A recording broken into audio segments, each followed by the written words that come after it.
மத்தியில் இருக்கிற சகோதரர் ஆத்மநாதன் அவர்கள் முன்பதாக வந்து சங்கீத தியான பகுதியை நடத்துவார்கள். ஹல்லேலூயா, பிரைஸ் தி லார்ட்.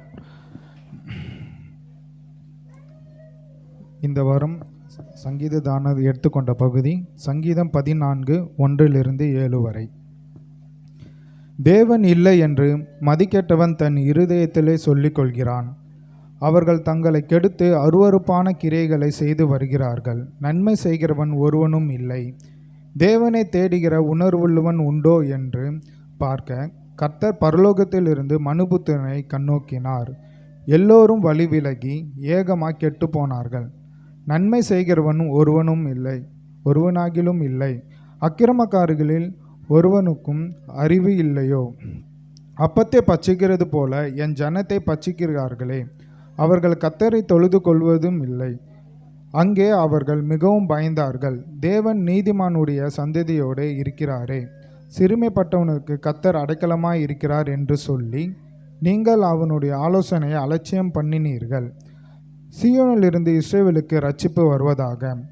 கர்த்தர் தம்முடைய ஜனத்தின் சிறையிருப்பை திருப்பும்போது யாக்கோப்பு களிப்பும் இஸ்ரவேலுக்கு மகிழ்ச்சியும் உண்டாகும். ஆமென்.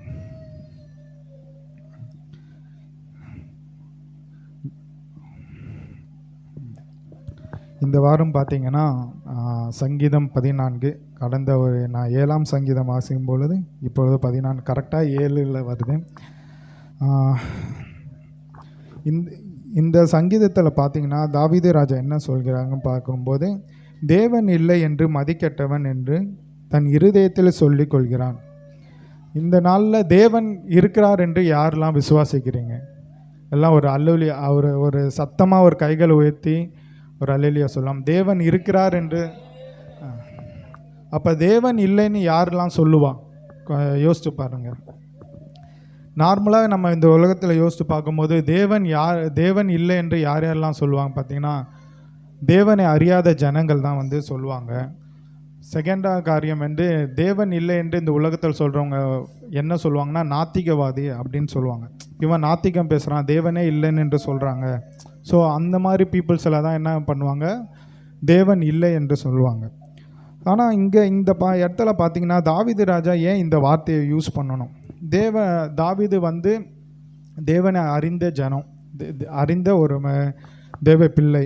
ஆனால் ஏன் இந்த வார்த்தையை யோசிக்கணும்னு சொல்லி நான் சிந்திக்கும்போது, நம்முடைய சபைக்கு இந்த வார்த்தை என்ன சொல்லுவது? சபை மக்களுக்கு இந்த தேவன் இல்லை என்று மதிக்கெட்டவன் தன் இருதயத்தில் சொல்லிக் கொள்கிறான் என்று சொல்கிறாங்களே. மதிக்கெட்டவன் என்று அர்த்தம்னா ஃபூலிஷ்னஸ், முட்டாள் என்று அர்த்தம். அப்போ நம்ம சபைக்கு இந்த இடத்துல என்ன இப்போ சொல்லணும்னு சொல்லி நான் கேட்கும்போது,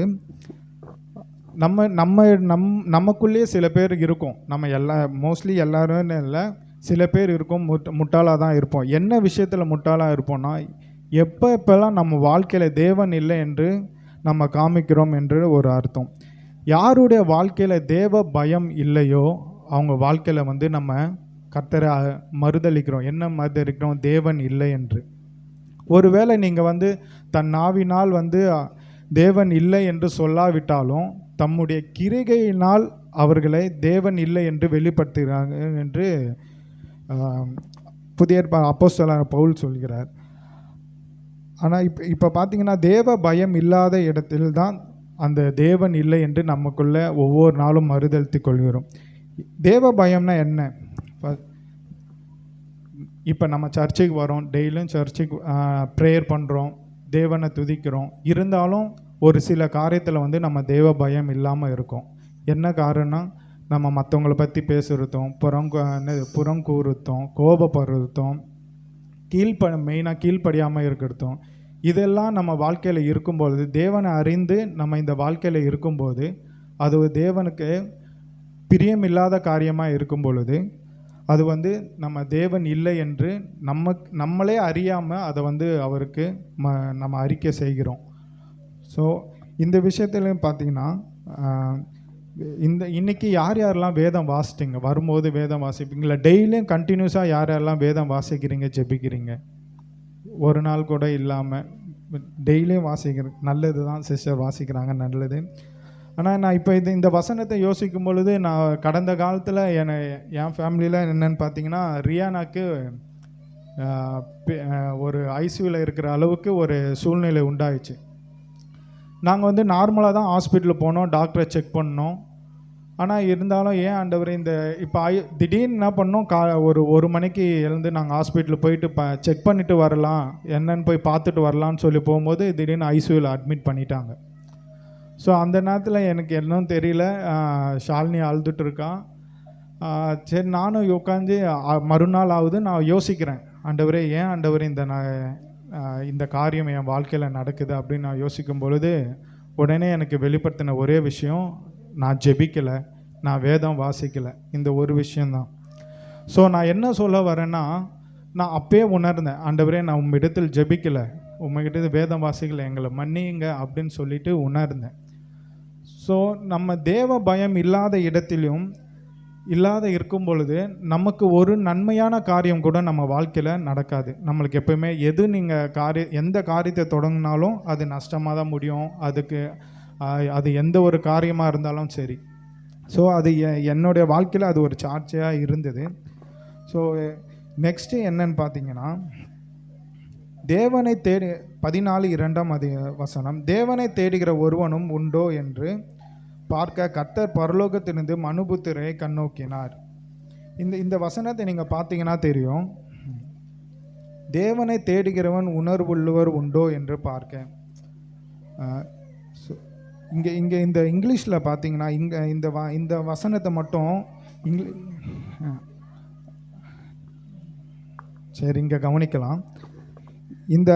இந்த வசனத்தை மட்டும் ஆங்கில வேதாகமத்தில் வாசிக்கிங்கன்னா, the lord looks down from the heaven for all mankind, see if they are any who are understanding, any who are seek God அப்படின்னு இருக்கும்.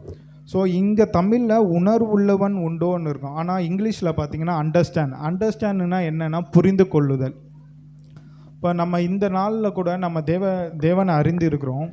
ஒவ்வொரு நாளும் நம்ம தேவனை புரிந்து கொண்டு யாரெல்லாம் ஜெபிக்கிறோம் என்று தெரியாது. எப்படிப்பட்ட ஒரு புரிதல், எப்படிப்பட்ட ஒரு அண்டர்ஸ்டாண்ட் வேணும்னா, நான் ஜெபித்தா ஆண்டவர் கண்டிப்பாக அங்கே ஒரு விடுதலை கொடுப்பார் என்ற ஒரு விசுவாசம், ஒரு நம்பிக்கை, ஒரு வைராக்கியம் இருக்கணும். அந்த அளவுக்கு வந்து நம்ம அண்டர்ஸ்டாண்டோடு இருக்கணும். இங்கே உணர்வுள்ளனா ஒரு ஃபீலிங்னு சொல்கிறாங்க. அந்த ஃபீலிங்கை விட இங்கே இங்கிலீஷில் என்ன சொல்லுதுன்னா அண்டர்ஸ்டாண்ட், ஒரு புரிதலோடு தேவனை நம்ம தேடுவோமானால் ஆண்டவர் நிச்சயமாக ஒரு அற்புதம் செய்வார். இந்த ஒரு எக்ஸாம்பிளுக்கு பார்த்தீங்கன்னா, லூக்கா எழுதின சுவிசேஷம் 18:35-42 வாசிக்கும் பொழுது இது எல்லாருக்கும் தெரிஞ்ச கதை தான். இங்கே ஒரு குருடன், இப்போ எருசலேமிலிருந்து எரிகோக்கு வழியாக போகும்போது அங்கே ஒரு குருடன், பர்த்திமை என்ற ஒரு குருடன் இருக்கிறான். அங்கே முதல் வந்து அங்கே கும்பலாக, இப்போ இயேசு அங்கே இருக்கிறாரு, ஒரு 100 இயேசு போகிறதாண்டா ஒரு 100 பேரும் ஒரு 50 பேர் அப்படியே கூட்டமாக போவாங்க. அந்த சத்தத்தை கேட்டு அவனால் பார்க்க முடியாது. ஆனால் அந்த சத்தத்தை கேட்டு அவன் என்ன பண்ணுறான், விசாரிக்கிறான், யார் என்ன ஒரே சத்தமாக இருக்குது அப்படின்னு. விசாரிக்கும் போது சொல்கிறாங்க, நசராக இயேசு கிறிஸ்து போகிறான்னு. உடனே அவன் என்ன பண்ணுறான், தாவீதின் குமாரனே எனக்கு இறங்கும் என்று ஒரு சத்தமாக என்று ஒரு ப்ரேயர் பண்ணுறான். அந்த சத்தம் அவனுக்கு போதலை. பக்கத்தில் இருக்கவங்களாம் நீங்கள் அமைதியாக இரு அதட்டுறாங்க, நீங்கள் சைலண்ட்டாக இருங்கன்னு. ஆனால் இருந்தாலும் அவன் இன்னும் சத்தமாய் ஜெபிக்கிறான். நீங்கள் இங்கே பார்த்தீங்கன்னா ஒரு குருடன், பிறவி குருடன், அவனுடைய ஏக்கம் எப்படி இருக்கும், அவனுடைய புரிதல் எப்படி இருக்கும். இத்தனை பேர் எத்தனை வயசை நான் பார்த்துருப்பான், யாரும் எனக்கு அற்புதம் செய்ய முடியாது, என் வாழ்க்கையில் யாரும் எனக்கு அற்புதம் செய்ய முடியாது. ஆனால் இருந்தாலும் என் இயேசு என்ற ஒருவர் மட்டும்தான் எனக்கு அற்புதம் செய்ய முடியும் என்று தன் உள்ளத்துக்குள்ளே அவன் ஒரு புரிதலை எடுத்துக்கொண்டான். ஸோ அப்போ அந்த புரிஞ்சு அவனை ஆண்டவரை கூப்பிடும்போது ஆண்டவர் அந்த இடத்துல நிற்கிறாரு. ஸோ அப்படிப்பட்ட ஜெபம் தான் நம்மளுக்கு வேணும். இப்போ நம்ம என்ன ஜெபித்தாலும் நம்மளுடைய ஜெபத்தை கேட்டு ஆண்டவர் உடனே வந்து நிற்கணும் அந்த இடத்துல. அப்படிப்பட்ட ஒரு ஜெபத்தை கேட்டு ஆண்டவர் வந்து கேட்பார், உங்களுக்கு என்ன வேணும், உனக்கு என்ன வேணும்னு கேட்கும்போது அவன் பார்வை அடையணும்னு சொல்லி அங்கே ஒரு அற்புதத்தை பெற்றுக்கொள்கிறான். அவ்விதமாக தான் நம்மளுடைய ஜெபமும் இருக்க வேண்டும். என்ன தான் நம்ம ஜெபித்தாலும், ஏனோ தானோ என்ன ஜெபித்தாலோ இல்லை நார்மலாக ஜெபித்தாலோ அப்படி இல்லை. நம்ம ஒரு புரிதலோடு தேவன் நம்மளுக்கு எப்படிப்பட்ட காரியமாக இருந்தாலும் சரி, எந்த ஒரு சூழ்நிலையாக இருந்தாலும் சரி, தேவன் நமக்கு ஒரு அற்புதம் செய்வார். தேவன் நம்மில் நம் நம் நம் மத்தியில் வந்து நிற்பார் என்ற ஒரு புரிதல் இருந்தாலே அங்கே ஒரு நிச்சயமாக ஒரு அற்புதம் நடக்கும். அங்கே 5ஆம் வசனம் பார்த்தீங்கன்னா, அங்கே அவர்கள் மிகவும் பயந்தார்கள், தேவன் நீதிமானுடைய சந்ததியோடு இருக்கிறாரே.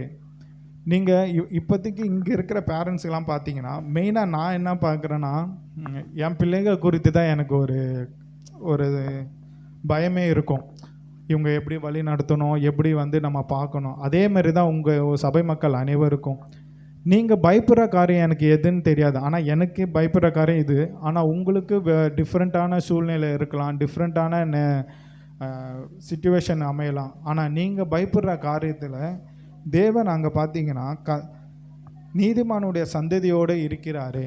நம்ம எப்போ நம்ம தேவனை ஏற்றுக்கொண்டு ஞானஸ்தானம் பெற்று அவரை சொந்த இரட்சகராக ஏற்றுக்கொண்டுமே அப்போ நம்ம நீதிமானாக ஆக்கப்பட்டோம்.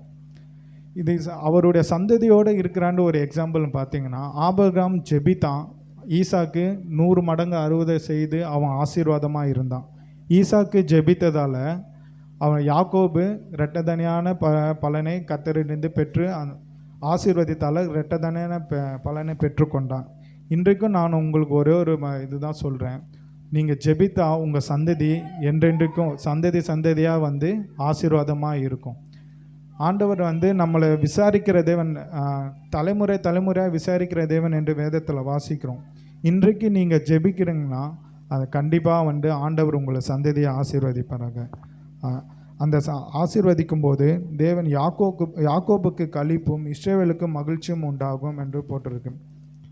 ஆனால் இங்கிலீஷில் பார்த்தீங்கன்னா யாக்கோபுக்கு இந்த ஹோப் அண்டு கிளாடுன்னு இருக்கும். ஹோப்னா நம்பிக்கை. இப்போ நம்ம ஜெபிக்கும்போது நம்மளுடைய சந்ததிக்கும் கர்த்தர் மேலே ஒரு நம்பிக்கையும் நம்ம ஒரு மகிழ்ச்சியும் உண்டாகும். கர்த்தர் தாமே இந்த வசங்களை ஆசீர்வதிப்பாராங்க. ஆமென்.